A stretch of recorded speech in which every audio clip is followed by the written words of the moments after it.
darating ang panahon na mawawala tayo sa mundong ito. At kapag dumating ang panahon na yun, hindi mahalaga sa kung gaano karami ng pera ang naipon mo sa bangko. Hindi rin mahalaga sa kung gaano ka successful sa trabaho or sa business mo. At lalong hindi mahalaga sa kung gaano kaganda ng mukha at ng katawan mo.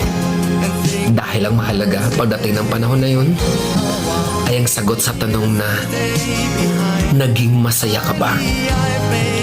Nagawa mo ba ang kagustuhan ng puso mo kahit pag-gaano ka malito sa mata ng mundo?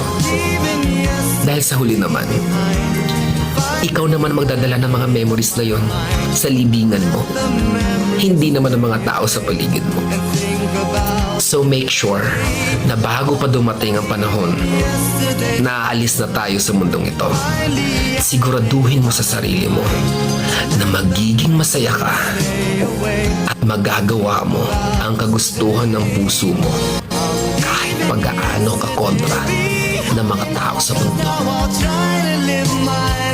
Once more, the way I did.